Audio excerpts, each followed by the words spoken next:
So last week I shared a little bit of my personal story of how I got into recovery and why I created Refuge Recovery and how important the Buddhist path, has been to me personally. And really, everything in the book is what I've been practicing.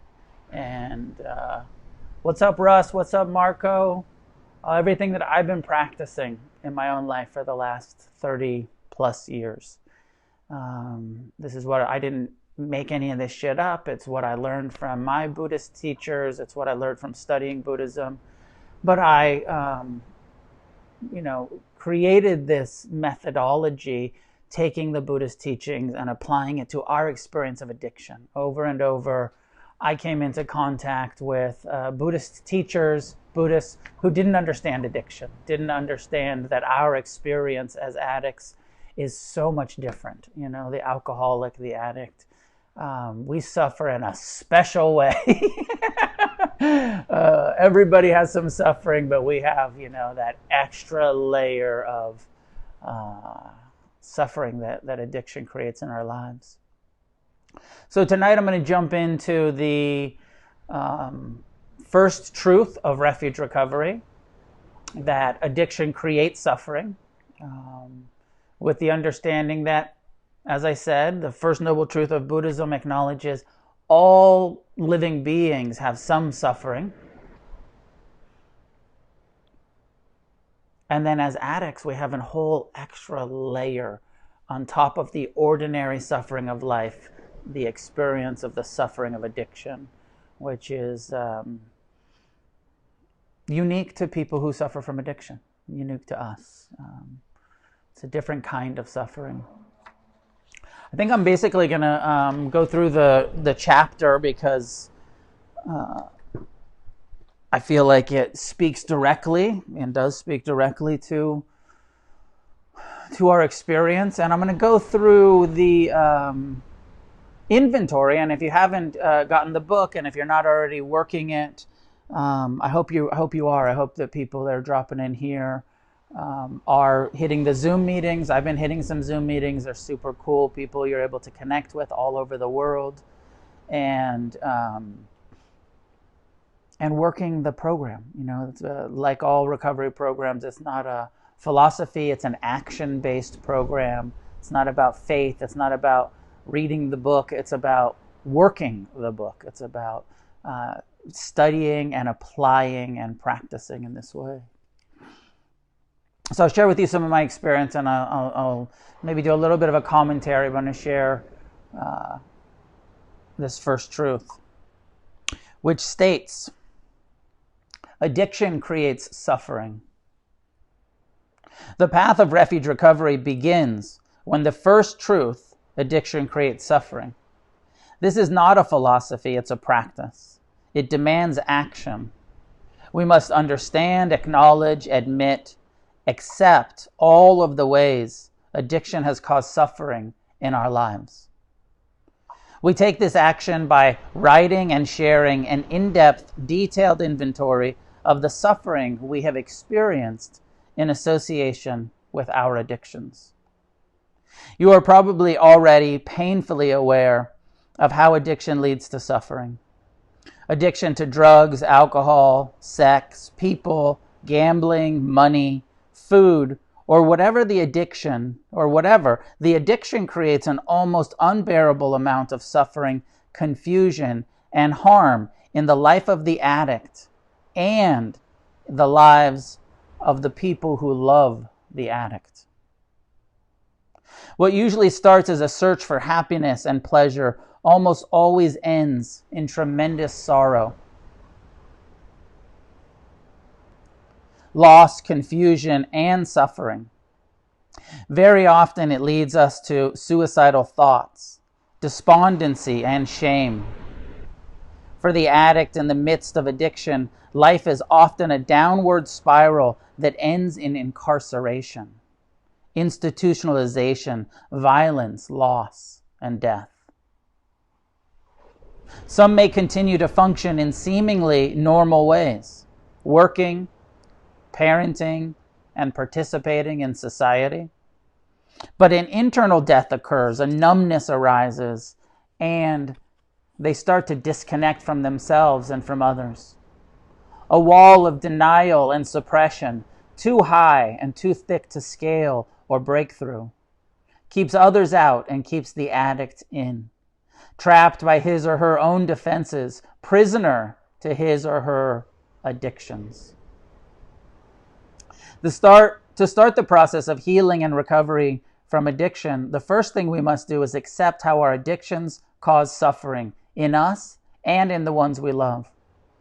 We begin by understanding that addiction always creates suffering, and that suffering is greed, hatred, delusion. For the addict, it may manifest as suffering is the stress created by craving for more. Suffering is never having enough to feel satisfied. Suffering is stealing to support your addiction. Suffering is lying to hide your addiction. Suffering is feeling ashamed of one's actions. Suffering is feeling unworthy. Suffering is living in the fear of the consequences of one's actions. Suffering is the feeling of anger and resentment. Suffering is hurting other people. Suffering is hurting yourself. Suffering is the feeling of being isolated and alone. Suffering is the feeling of hatred towards oneself or others. Suffering is jealousy and envy. Suffering is feeling less than, inferior, or beneath others. Suffering is feeling superior, better than, or above others. Suffering is greedy, needy, and selfish. Suffering is the thought, I cannot be happy until I get. Suffering is the anguish and misery of being addicted.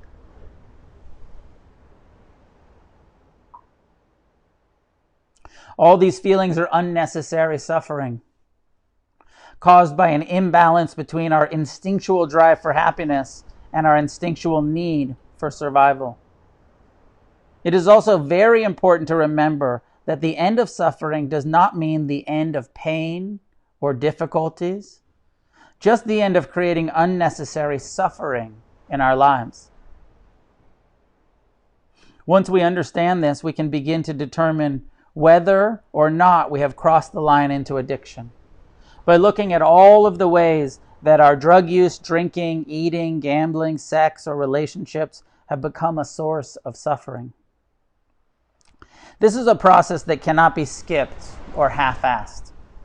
The foundation of our recovery is complete admission and acceptance of the suffering that we have caused and experienced due to addiction. We must do away with any shred of denial, minimalization, justification, or rationalization. To recover, we must completely and totally understand and accept the truth that addiction creates suffering. As addicts, we have crossed a line we can rarely cross back over. Drug addicts and alcoholics almost never regain the ability to drink or use drugs in a non-addictive way. We have to accept that abstinence is our only hope. For those who have become addicted to food or certain unhealthy behaviors related to food, however, total abstinence is not an option. Recovery entails abstaining from the addictive behaviors associated with eating to find a balanced relationship to food. There is a small percentage of former addicts who, after a period of abstinence and recovery, seem to be able to return to drinking or drugs without losing control. But this is a very rare exception.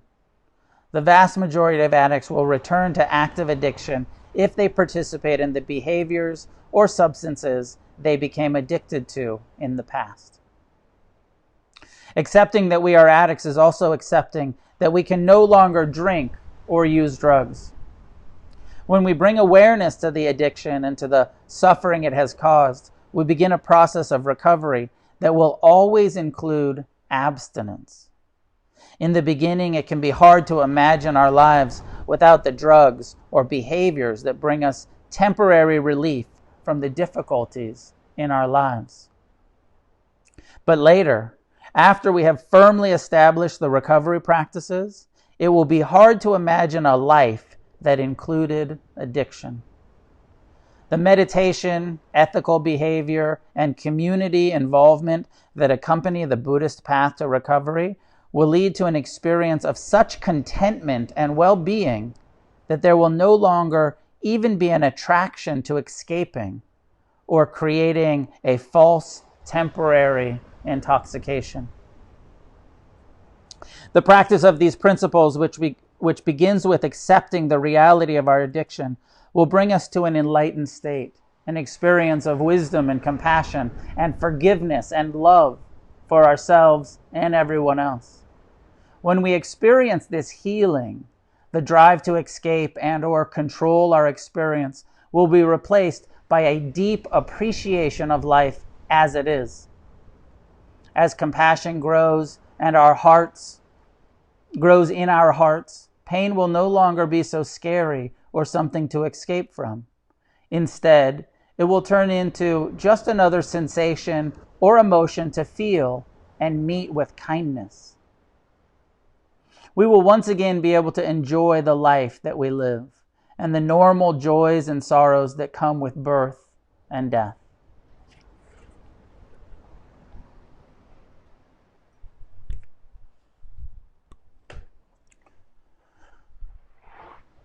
So this next part I'd like to do as a meditation. Let's have a short reflection on that first truth and my experience, and just acknowledging that everybody has a different, I guess what is traditionally called a bottom, when we kind of are done. And some of it seems to be based on our pain threshold. How much pain can you tolerate? How much suffering?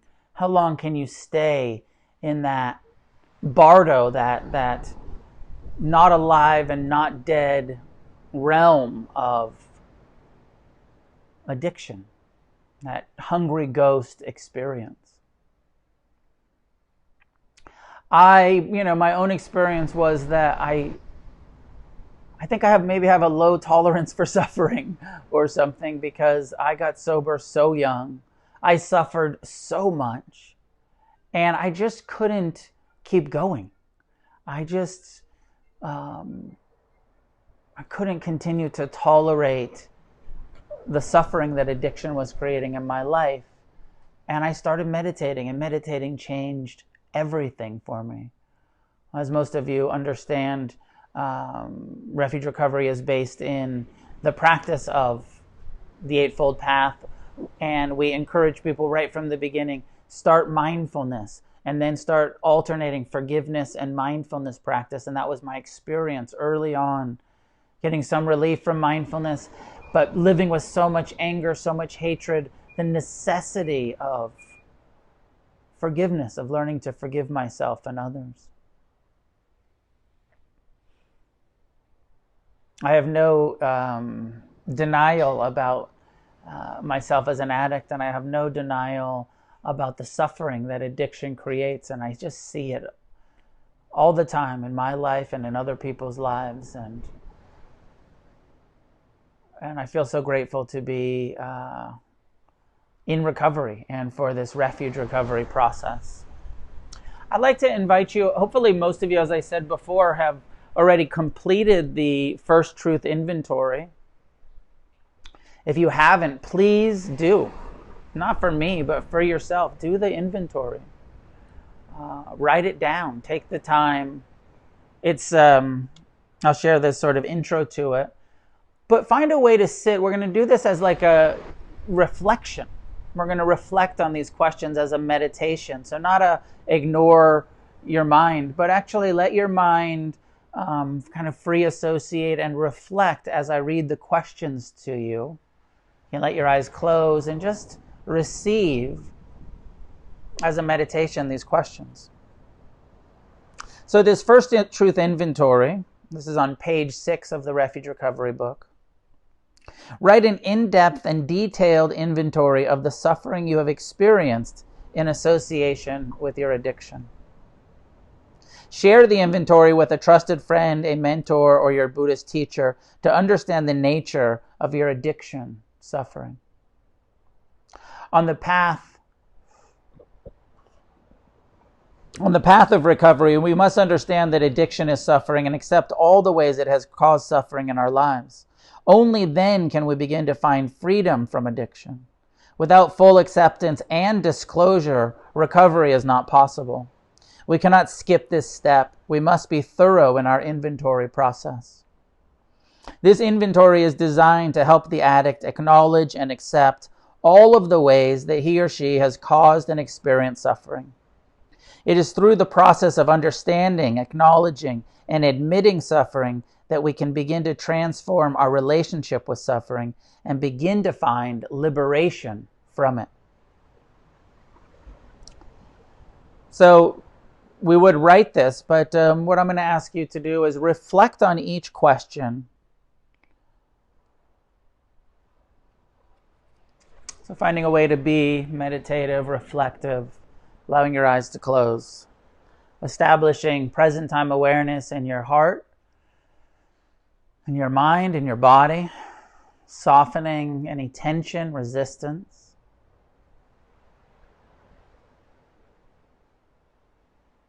And contemplate these questions as I read them to you.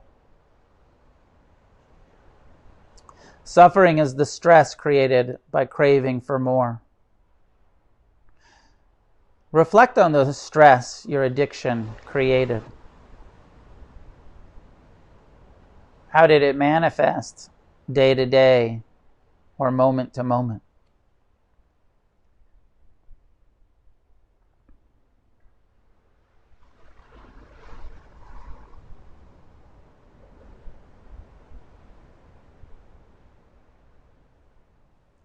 Suffering is never having enough to feel satisfied. How did you suffer from dissatisfaction? How do you continue to suffer from dissatisfaction?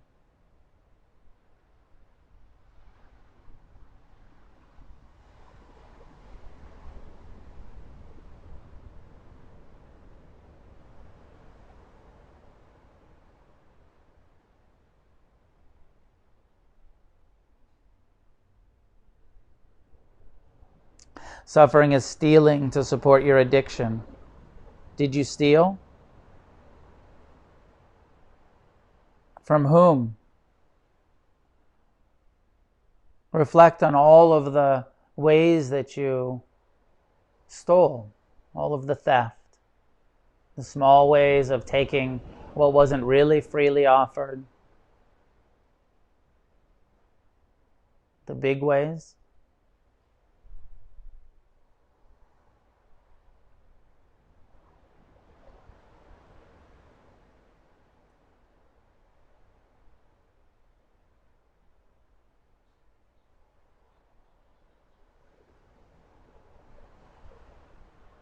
Suffering is lying to hide your addiction.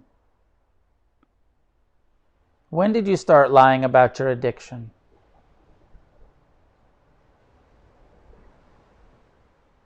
Was it blatant? Did you minimize your addiction or omit details?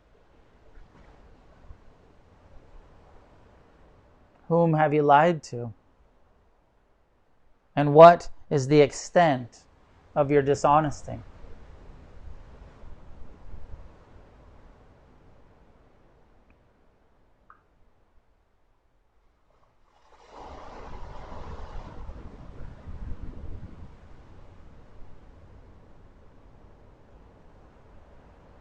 Suffering is feeling ashamed of one's actions.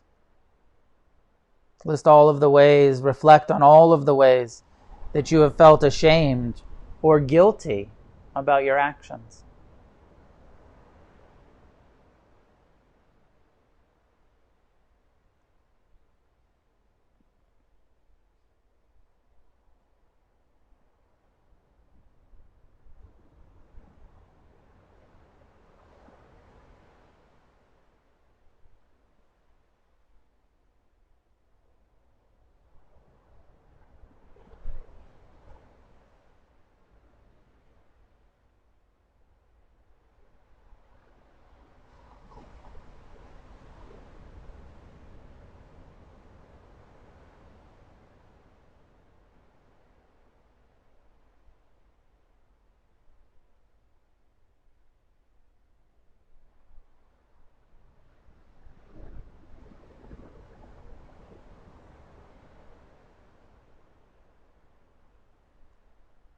Suffering is feeling unworthy.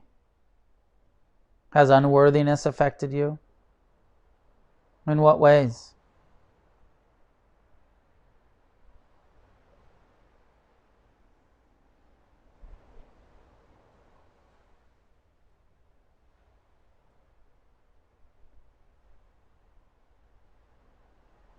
Suffering is living in fear of the consequences of one's actions. Did fear of getting caught affect your life? How?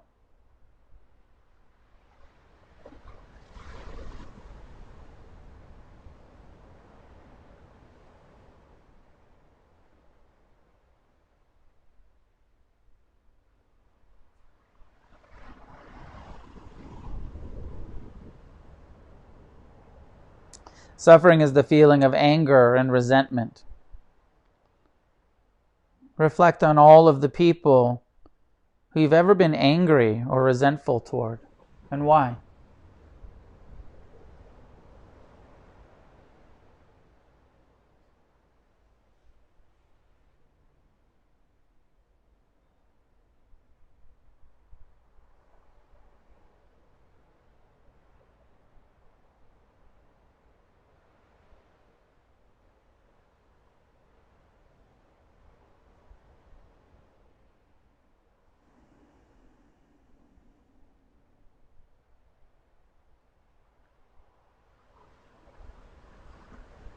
Suffering is hurting other people.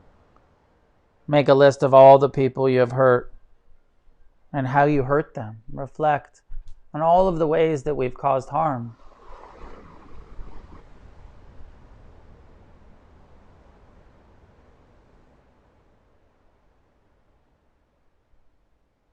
As you reflect on this, I invite you to do a Tonglen breath, where you breathe in the suffering that we're reflecting on and breathe out compassion towards yourselves and those we've caused harm to.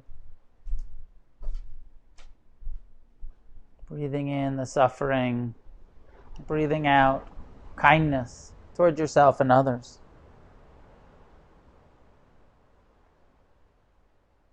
Suffering is hurting yourself. Reflect on all of the ways you have hurt yourself.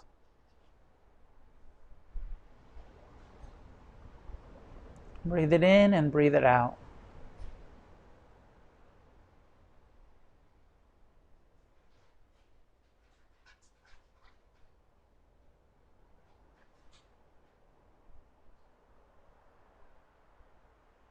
Suffering is the feeling of being isolated and alone. Did your addiction lead to a feeling of isolation? At the end, were you all alone in your self-created disconnection? Reflect on your isolation, your loneliness.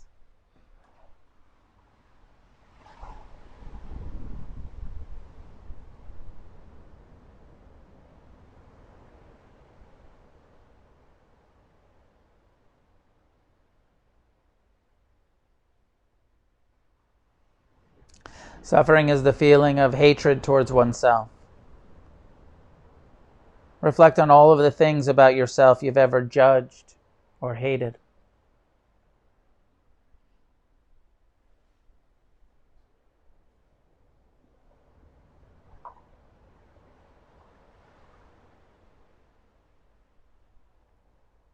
Suffering is jealousy and envy. Reflect on everyone and everything you've ever envied.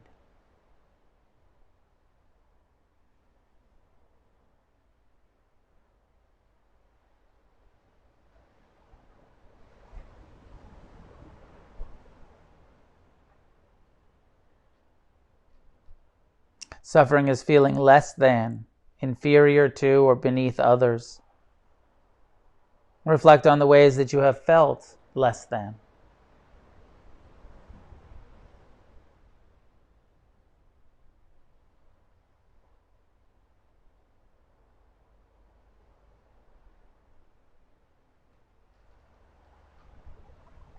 Suffering is feeling superior, better than, or above others. List the ways you have felt superior.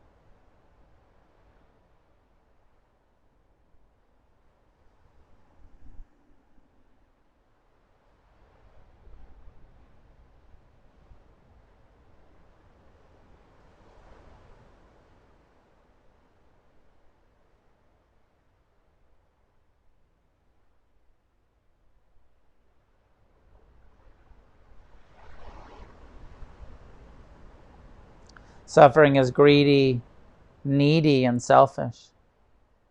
List how being greedy, needy, and selfish has affected your life and relationships.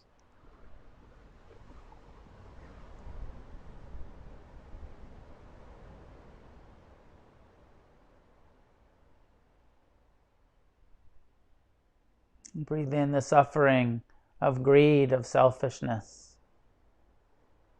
of our clinging and craving. Breathe out kindness, soften your belly. We're just turning towards what's true. Suffering is the thought that I cannot be happy until I get. What are some of the things you think you need to be happy?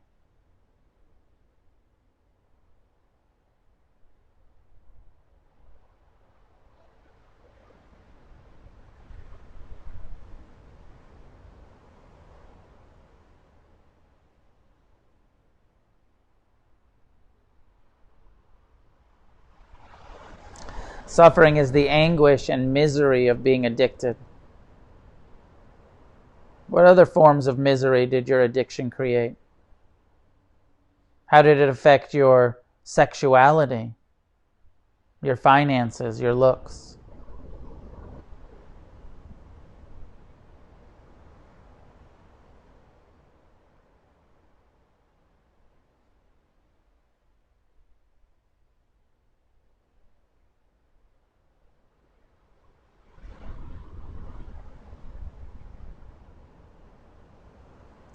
Suffering is greed, hatred, and delusion in all its many manifestations. How else have you suffered?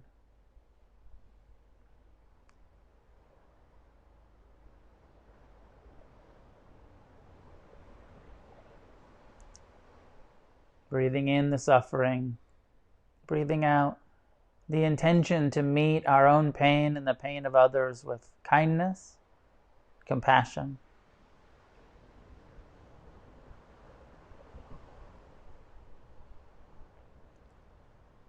Reflect on the ways that you've put yourself or someone else in physical danger because of your addiction.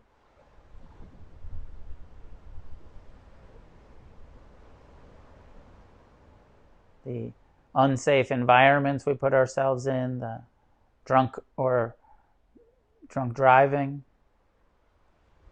the fights.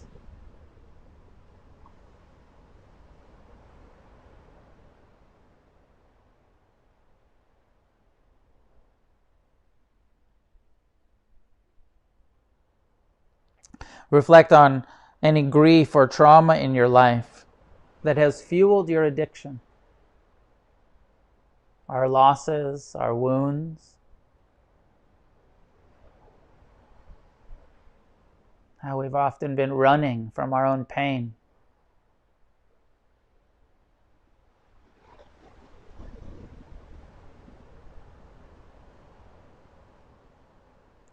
Reflect on how you've suffered physically. Reflect on any other emotional suffering you have experienced as a result of your addiction.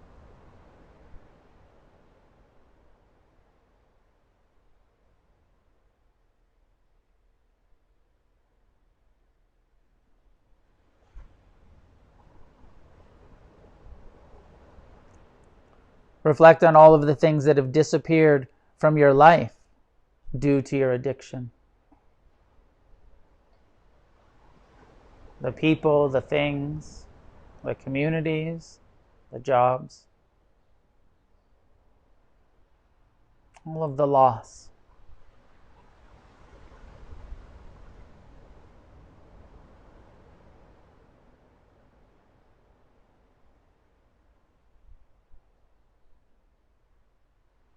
Reflect on any misfortunes you've experienced because of addiction.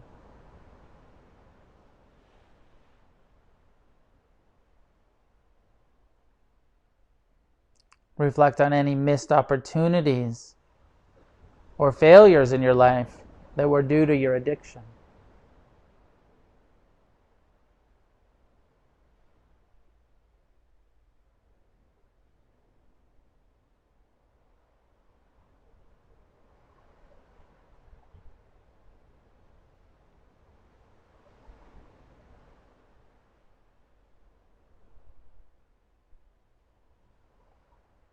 Reflect on the ways that your addiction has made your life different from the way that you want it or intended it to be.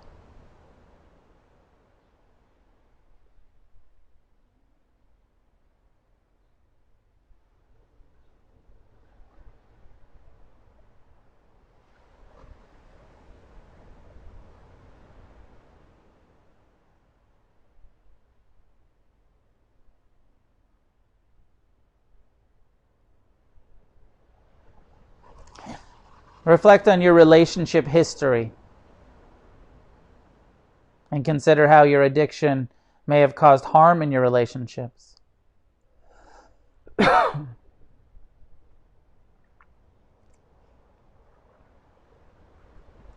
was it like for the people who loved us, who cared about us?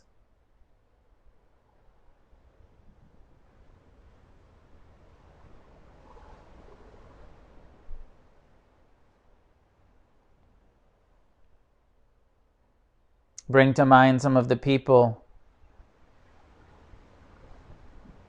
and some of the ways that we caused them harm, that we hurt them.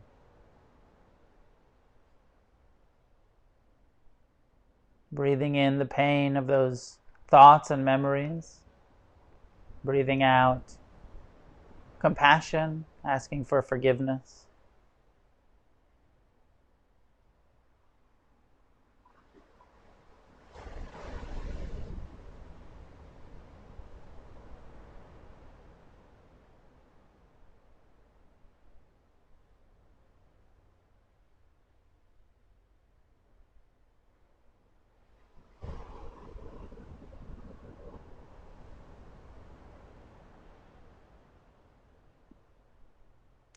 Reflect on how your addiction has affected your sex life.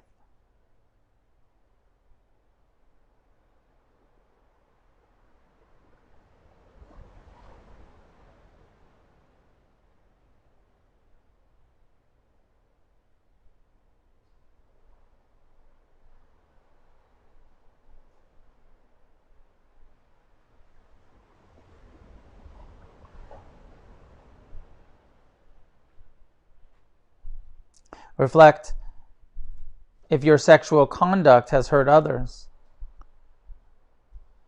Reflect on the people and be specific about how we have caused harm.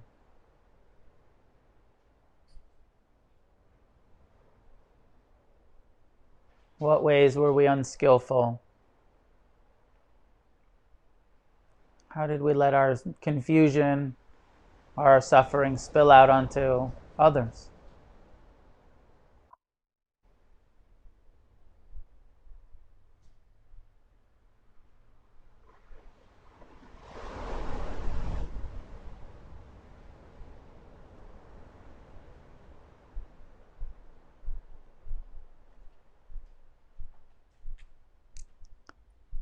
Reflect on any other ways that you have experienced or caused suffering in relationship to your addiction. Anything that we haven't reflected on yet, let it come into your heart and mind. Breathe it in. And breathe it out. No more denial, no more avoidance. Turning towards the suffering as the path through it, as the path to heal it.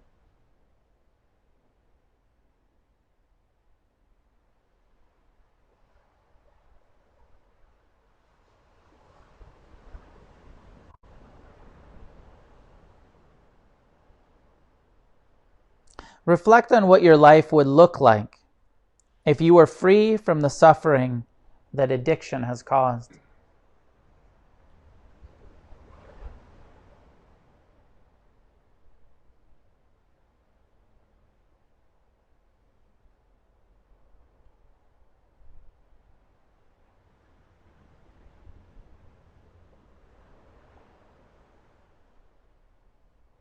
As you reflect on what your life would look like without the suffering, be specific and be generous. Be kind to yourself.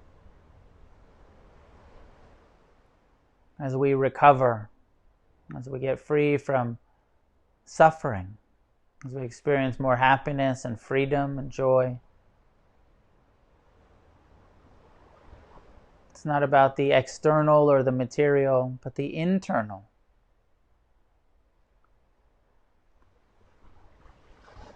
The emotional balance, the wisdom, the compassion, the kindness and the generosity that we begin to embody as we develop these skills. Last question.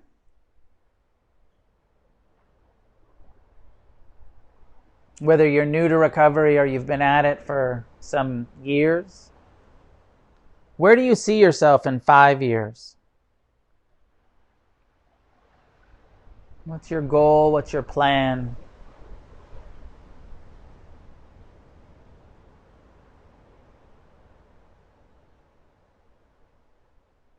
More interest in the spiritual aspirations than the material ones. How about 10 years or 20 years down the line? What's long-term recovery going to look like in your life? What kind of service will you be doing? How will your experience be offered to benefit others?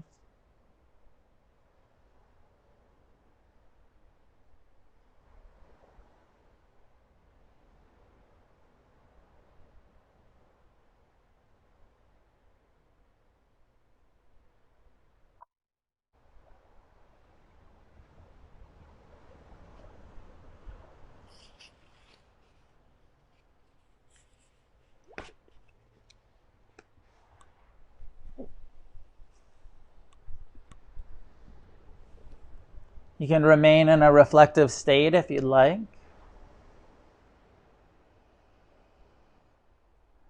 Or you can begin to open your eyes if you've closed them, come back into the environment that you're in, the screen that you're sitting in front of, and feel what's here as we turn towards this first truth and we really look at the reality of suffering in our lives. And depending on how long you've been in recovery, whether you're still in that suffering, that brutal suffering, and maybe you're done, or if you've been in recovery for some time and the suffering of active addiction is beginning to recede, but then there's still the ordinary suffering of life. There's still the craving, the aversion, the self-centeredness. And the more we follow this path, the more we develop mindfulness, the more we develop forgiveness, kindness, compassion, generosity, the less and less we suffer. Not by avoiding, but by turning towards and learning wise ways to feel. We begin to heal.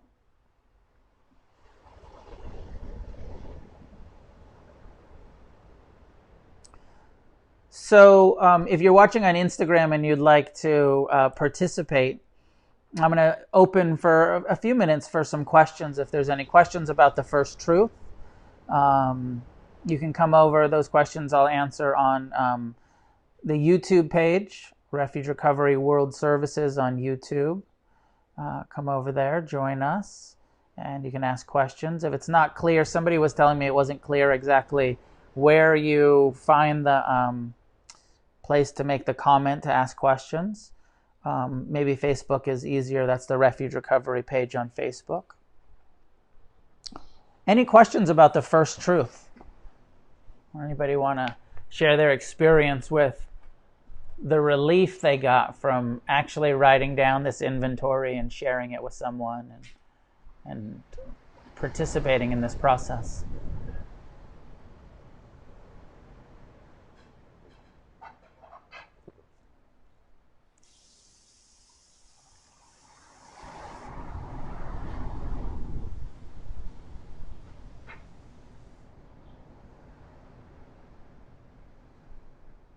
All right, I don't seem to be getting any participation.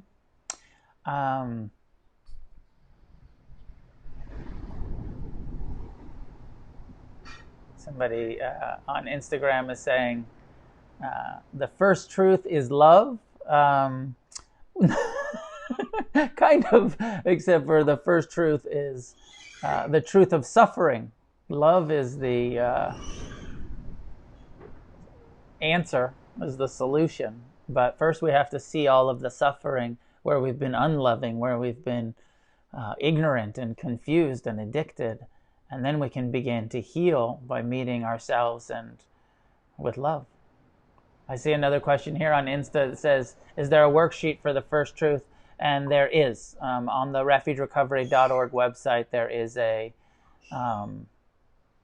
a worksheet that you can download and you can write it, or you can just get the book and get a notebook and just write down the questions and the answers. I kind of think that rather than, worksheets are cool, but there's something about getting your notebook, your Refuge, dedicated notebook, and writing the question down first.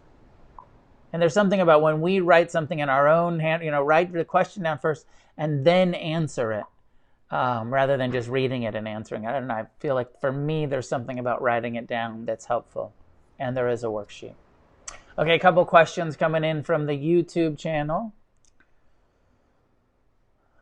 Shannon saying, truly freeing. Was truly freeing. It was more extensive and freeing than I had anticipated.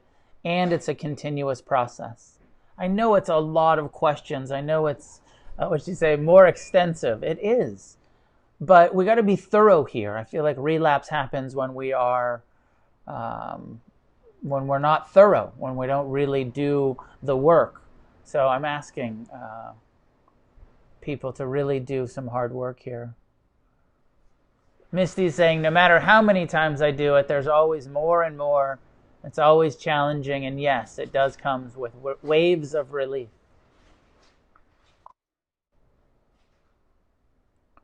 Let's see.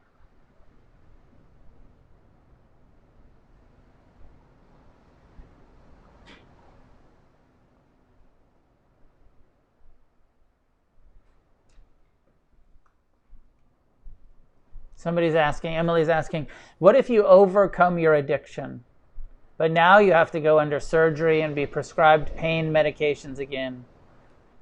Do I have any advice? It depends on where we're at in our recovery, I think. This is a very common experience, and sometimes certainly people go out and relapse after having to take some kind of pain meds. So it's something to be very careful about. Sometimes people find that they don't want to deal with the drugs themselves, the pain meds, and they have a friend, a mentor, someone else hold the meds. It really just depends on where you're at in your process. I'm clean and sober for a very long time. I had two big surgeries last year, but I'm 30 years into recovery, and I had a big jar of pain pills, and they were like, take these 4 times a day for the next however many weeks. And I knew for myself that although I wouldn't take them recreationally, I didn't even really want to take them as prescribed, because I knew I would become dependent on them and then have to kick, and that disgusting feeling of having to kick opiates that I've been through before. So after my knee surgery, I took them for a day and a half, and then I tossed them. I didn't need to take them anymore. So it depends on the surgery, and kind of what we were talking about before. It depends on your pain tolerance. I found that actually Advil took the edge off enough, and also I've been meditating for a long time, so you learn how to be uncomfortable. It's okay to be uncomfortable. Part of the problem with the doctors is they're like, take this so that you never feel uncomfortable, and it's okay to feel a little bit uncomfortable sometimes, but we don't have to be so kind of macho that we put ourselves into so much pain. Let's see, a couple other questions. Somebody's saying, thank you, haven't done the inventory. Do it, get on it. I can see the questions from Facebook, Ryan. Question from YouTube that says, Tonglen meditation is powerful. Yes, and it's in the book, and just breathing in, especially I threw that in as we were reflecting, because those are painful things to reflect on. So we breathe in the pain, breathe in the suffering, feel it. It's okay to feel it, and then breathe out kindness and compassion or forgiveness. So using the breath with acknowledging the suffering and responding wisely to it.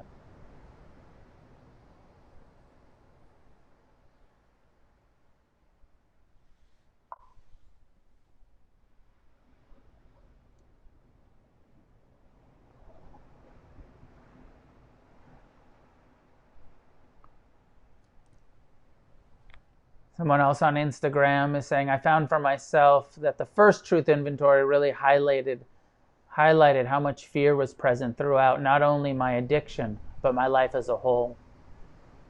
I get that. And not until we can see the fear can then we start relating to it wisely. Because if we're not aware of it, we're unconsciously driven through our lives by the fears or the cravings or the shame or whatever it is. So this inventory asks us to write it all down, see it clearly. Then we have the ability to change our relationship to it, to recover. So I think I'm going to leave it there for tonight. I hope that these reflections and reading from the book was useful for you. I will be back with you next Thursday, where we'll go over the second truth from Refuge Recovery. Again, please follow the Refuge Recovery World Services YouTube page, Refuge Recovery Instagram, Facebook. If you want to communicate with me, you can reach out to me on my Instagram, Noah Levine 108.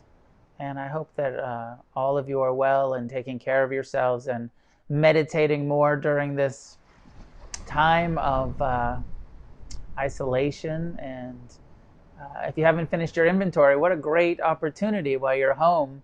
Turn off Netflix for a while, pull out that notebook, and get that inventory done. Not only for yourself and your own freedom, but also so you can mentor the other people in your community that need help. So think of both for your own recovery and also for the benefit of others. I see that on Facebook, they just posted that you can make donations. If you'd like to make donations, we, of course, are a nonprofit. You can do donations through the refugerecovery.org/donate. Please consider supporting World Services. World Services is here to support you, to support all of the Refuge Recovery meetings and community, and we're doing all we can to create a healthy and vibrant community for everybody who wants to be part of it. So may any goodness that comes from these reflections and teachings from our virtual gathering be shared outward in all directions. May all addicts find the willingness to do the hard work of recovery. And together may we create a positive change. See you next week.